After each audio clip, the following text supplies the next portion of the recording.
Now I need to get started baking Snickerdoodles. Now, I've got all my ingredients out here. Already got softened butter. I want to get the sugar so we can start the butter and sugar creaming. I'm making a double batch of these. So, there we go. Hubby loves Snickerdoodles. They're one of his favorites. So I'm making a double batch for him. These are not for an order. These are just for home. So when you are a baker and you have a business and you have a husband or family members that loves baked goods, even when you don't have orders, you're still baking. But that's okay. I love him and he does a lot for me. So I'm going to turn my scale on and zero it out. And I need 534 grams of sugar. When I was a little girl, and anytime we had a school party, birthday party, special event at school, where the parents have to bring, they sign up to bring something, my mom made what I now know are called Snickerdoodles, but she made them as bars, like you would get a brownie in a square, and I called them the yellow brownies. I didn't know what they were called. She never told me they were actually Snickerdoodles, or if she did, my little brain didn't retain that. It wasn't until after my mom died and I wanted to do some baking. I was missing her, so I wanted to make those bars. And I contacted my dad, and he found some of her old handwritten recipes. And he found the one that was for Snickerdoodles. And I started baking, and it seemed, we lived in Las Vegas at the time, and we were, at the first time, we were in a small micro apartment, and I had a countertop oven. Sidebar, real quick, this is a helpful tip if you're a baker and you grease your cookie sheets or your baking pans. I tend to use parchment a lot because it's just easier for me. But if you are one that greases your baking pans, cookie sheets, things like that, save your butter, particularly once it's come to room temperature, because it's always has a little bit of butter residue, and use these to grease your pans. You can fold them up and put them in the refrigerator or freezer and save them and pull them out. They don't take long to get to room temperature and get soft, because usually all you need is that little tiny bit of butter, and then you just enough for the flour or whatever to stick to if you're also flouring your pan. But these are great to save for buttering your baking pans. So just a helpful tip. I'm gonna throw it. When I was making the Snickerdoodles in Las Vegas with the countertop oven, it seems like no matter what I did, following the recipe exactly, changing things I read about Snickerdoodle recipes online, I could never get it right. They came out like a brick. They were rock hard, and it was just so frustrating to me. Especially missing my mom. That was something that I really, really wanted. And again, they are Alan's favorites. So learning to bake Snickerdoodles and then convert the bar recipe into cookies was one of my big baking journeys to get that right. So I've got my sugar and my butter in here. My butter's softened, it's room temperature, and I'm going to go ahead and start creaming that a little bit while I get my flour measured out.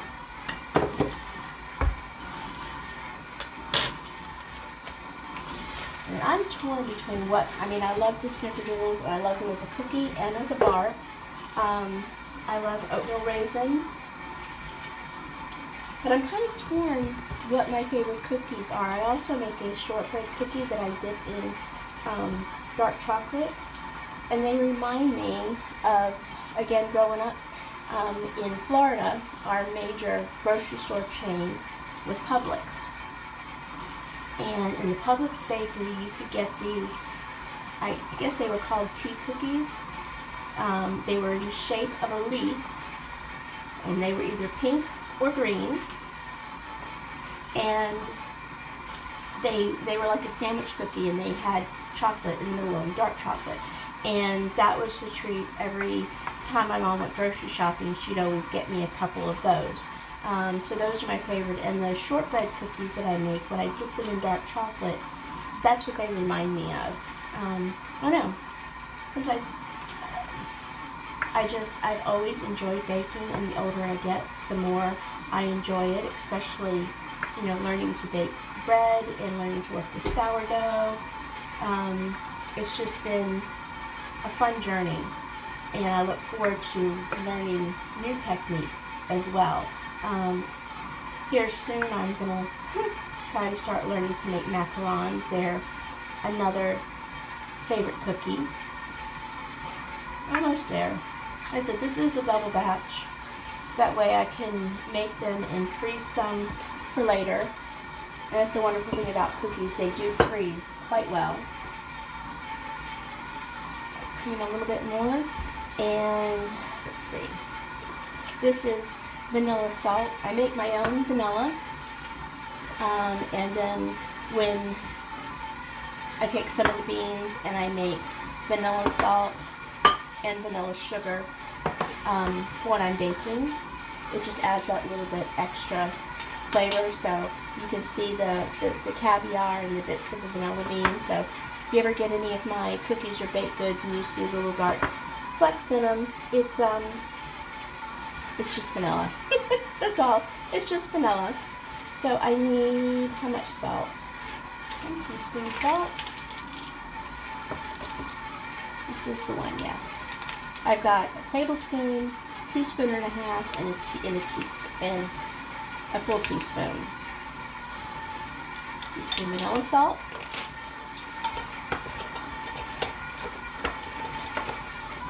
I'm going to add some baking soda.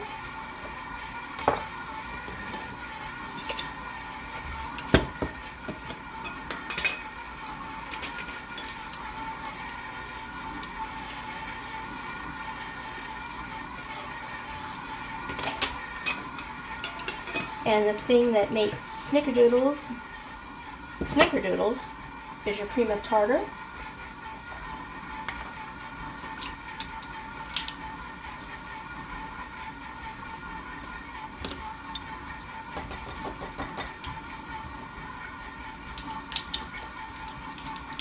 And I found when doubling the Snickerdoodle recipe, not to double the cream of tartar. For whatever reason, it does make the cookies a little bit harder. So cream of tartar, baking soda, I need a teaspoon and a half of cinnamon.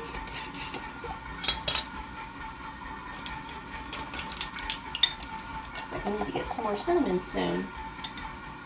Went through a lot over the holidays. The raisin used cinnamon, Snickerdoodles used cinnamon.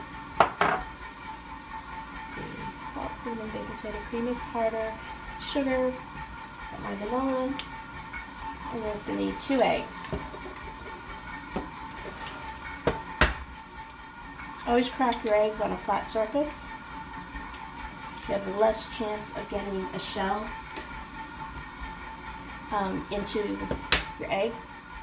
And I can't do the whole one egg, one hand crack. I don't know, I'm not skilled enough, or as I suspect, my hands are too small. As you can see me standing next to the counter, I'm not very tall, I'm only 4'7". So it does, I do have some vertically challenged issues now and again. There are my eggs, there's my butter. And I found the best thing to do when you're baking is combine your wet, combine your dry, and then mix them together. 4 eggs for a double batch.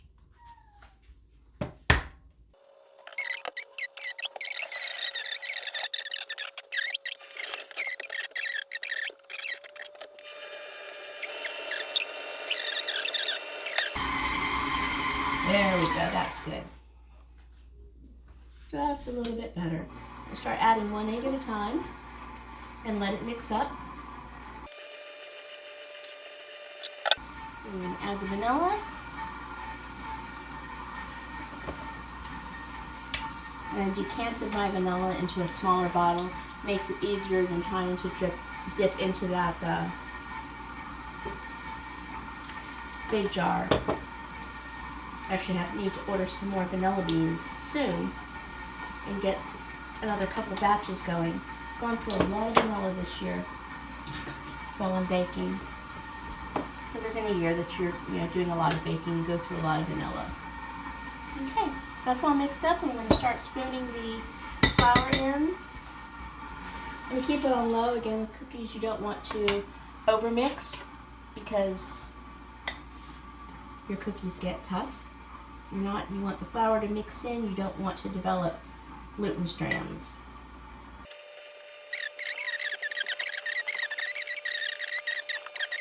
So I've got this all mixed up, and because I just want everything till it gets combined. You don't want to develop gluten strands because that'll make your cookies a little bit tough. I'm going to go ahead and take this off. I'm going to get it separated out into some plastic wrap and in the refrigerator to chill for a little bit.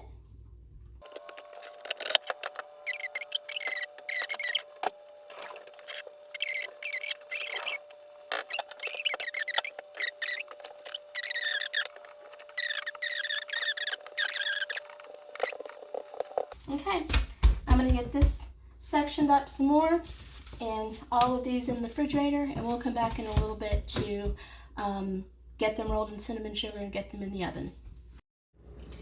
Okay, the Snickerdoodle dough has chilled in the refrigerator for a couple hours, so now we're going to get ready to bake it.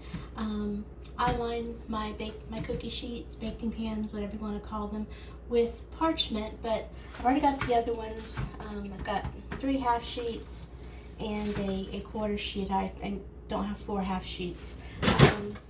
But I wanted to show you guys something, a little trick, particularly since if you use parchment and it comes off a roll, if it's not pre-cut sheets to fit your specific size cookie sheet, comes off a roll, and we all know it rolls like this, and it gets frustrating sometimes trying to get it to lay down flat. One thing, if you've saved the butter sticks, the paper that the butter comes in, if not, you can use butter, or in a pinch, if you've got like the oil spray or whatever, just a little dab. And what I usually do, if I don't have the butter paper, is I just take a little bit of butter and I dab it right around the corners, in the center, just a few spots, definitely in the corners to hold it down.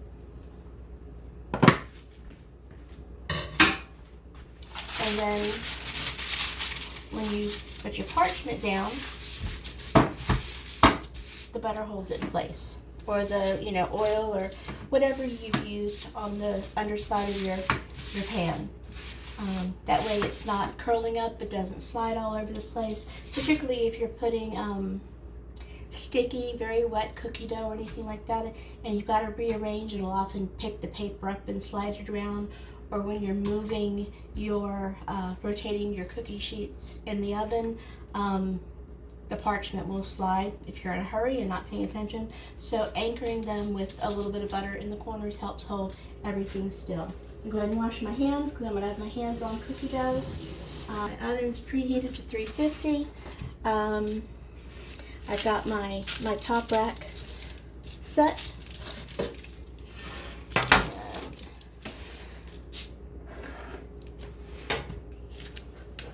Now I always weigh my cookie dough.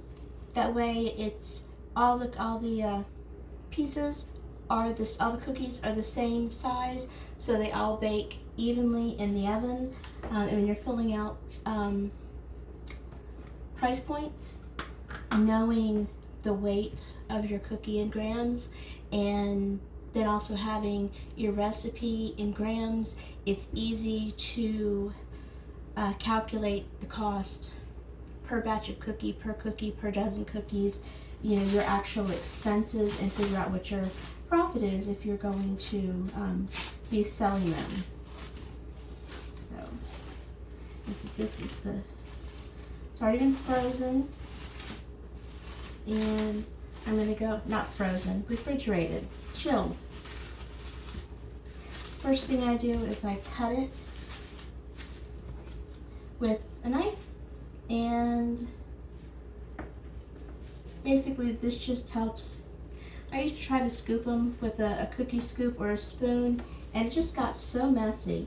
And I found that cutting the dough into somewhat uniform pieces makes the whole process go faster. I still have to adjust. Each piece isn't exact, but it gets me there, and I get the dough divided faster than if I was just trying to do it, you know, scoop by scoop.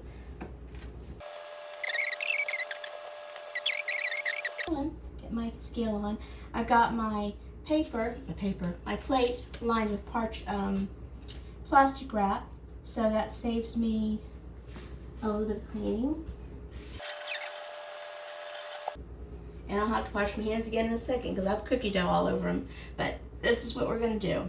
I'm weighing out, each cookie is going to be about 18 grams, give or take.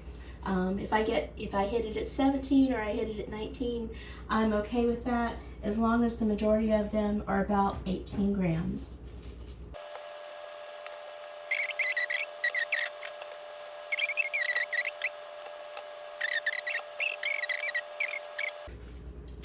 I learned the hard way. I was doing cookies, and I said I just got the bigger half sheets, and two half sheets go in and they take up the full rack of the oven. And of course the edges of the ovens get hotter than the center, and so I knew I had to rotate the cookies part way through, and I kept getting cookies that were just way overcooked, half of the cookie sheet, even with rotating them, and I couldn't figure out what the problem was. I was having a blonde moment. When you have two cookie trays in like this,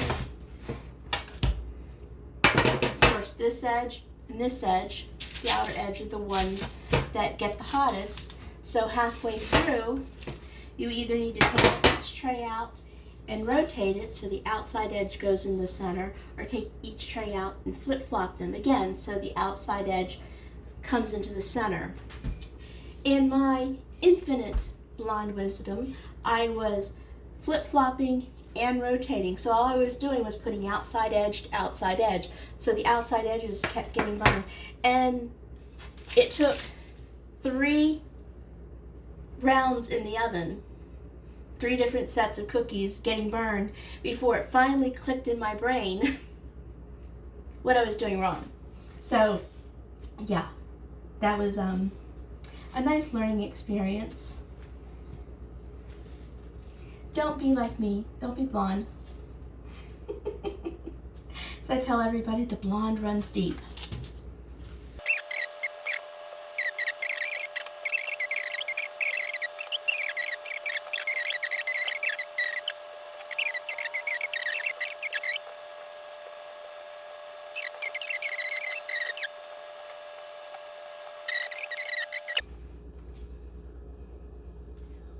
And this is cinnamon sugar. It's about a cup of sugar, and not quite, that's more like a half a cup of sugar to a tablespoon of cinnamon. I like the Snickerdoodles to be really cinnamon forward.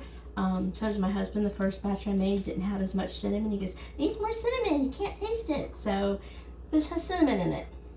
And that's the tanginess, the chewiness, and the cinnamon are the signatures of a good Snickerdoodle. And you get the chewiness and the tanginess from the cream of tartar, and then of course cinnamon from cinnamon.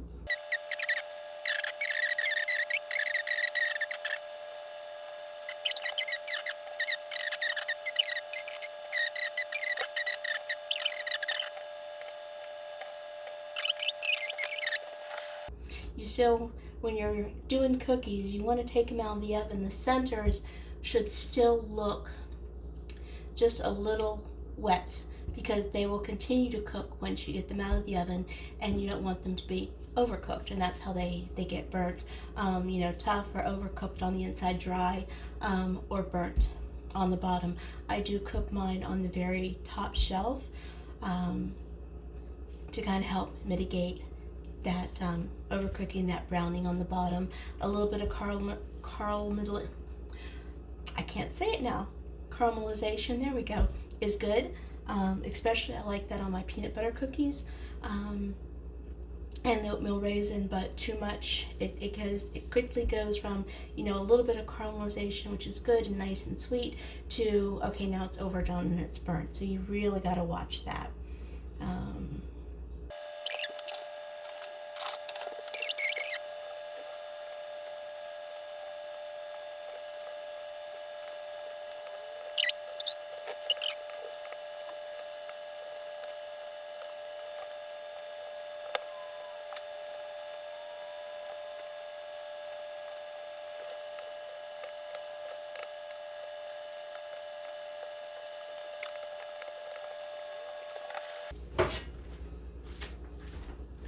Okay, I got the first batch out of the oven. I've got these and 2 more sections of Snickerdoodle cookie dough in the refrigerator to cook. I'm going to go ahead and get those rolled out and baked, and we'll come back and do a taste test at the end. Okay, we got the last tray out of the oven. They're all over there cooling. This made about 97 cookies. I wanted to show you one more thing. I had one little piece of cookie dough left. It wasn't big enough for its own cookie, and instead of making an itty bitty tiny cookie or throwing it away, I tend to save the cookie ends, the bits and pieces, and I keep them in the freezer.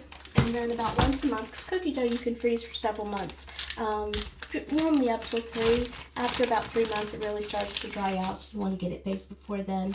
So about once a month, whatever bits and pieces of cookie dough I have, I'll defrost and basically make cookie mashups. I've got oatmeal raisin in here, chocolate chips, snickerdoodle, peanut butter, sugar cookie, just whatever I have left over. It all, if it's not big enough to make a full cookie, it all goes in here. Or if I've got, you know, a chunk left, but it's not enough to fill up a whole tray, instead of just doing one little, you know, 3 or 4 cookies in a tray, I'll put the dough in here, and then I'll make a mashup once a month. So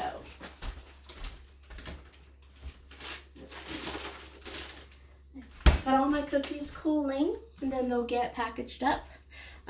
This is one, and you can see I like the you see the little bit of caramelization there on the bottom, which is good, and the tops are still nice and puffy, and they're soft and fluffy and chewy on the inside. And of course, this is just quality control, you know. And definitely taste the cinnamon. I love these, and my hubby will love them too. So y'all have a wonderful day or evening or whatever. I'm going to get these cookies put up, finish getting the kitchen cleaned up, and we'll see you next time. In the meantime, remember to live the sweet life.